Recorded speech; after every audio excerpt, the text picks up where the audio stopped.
This is the Beltane Holford and it's our first ever inset review. Please like and subscribe.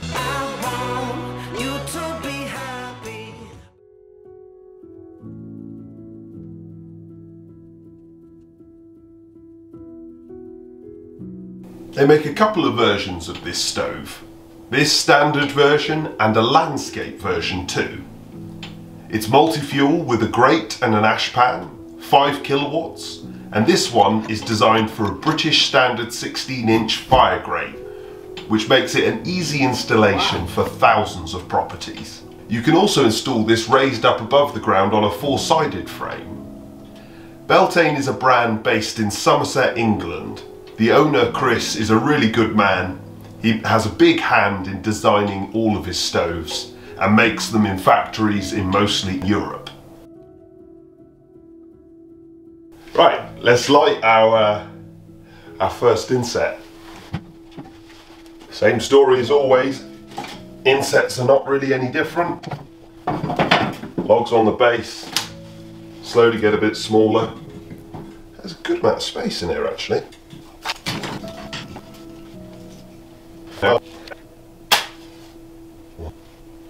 This stove, being multi-fuel, does have a lower air vent, so you can open that up and close the door straight away and it will still light. Up to temperature this time in 22 minutes.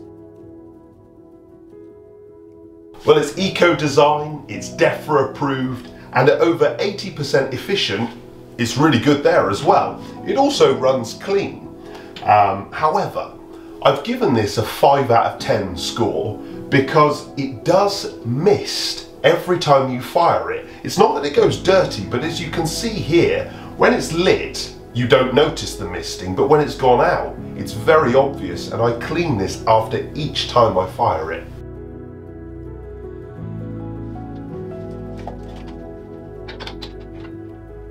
Can't really see your hand very well. You can just close up there.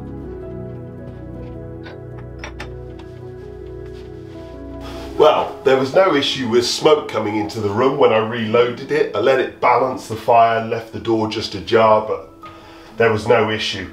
Obviously it comes with that tool, as you saw, which is, it's very crude looking, but it works really well.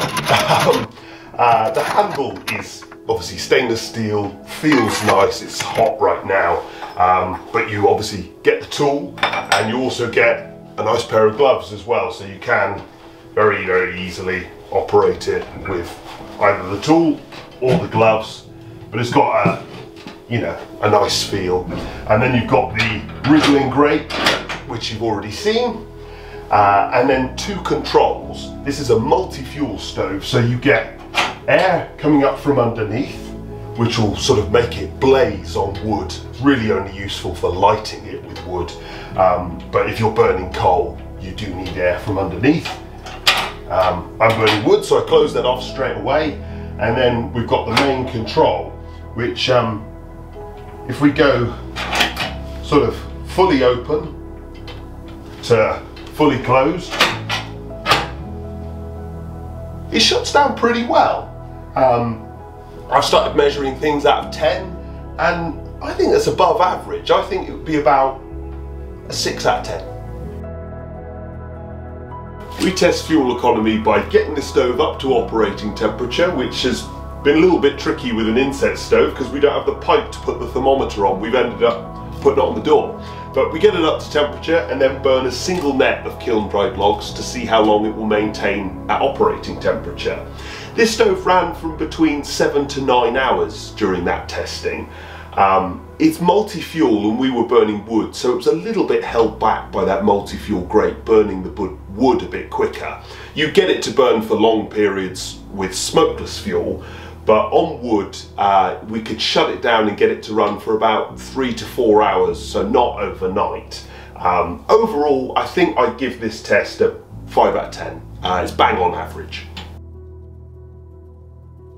These types of inset stoves tend to all look the same, and this one's multi-fuel design will very much mean it suits some, but not everyone. But overall, it's really well thought out, it's well constructed, and as we saw, it throws out loads of heat. Obviously these stoves are designed for evenings and weekends, to be flexible on fuel and to just fit into your fireplace without knocking it out. It's convenient, modern, efficient, and a fantastic focal point. I think you're the best judge as to whether that will suit your needs or not.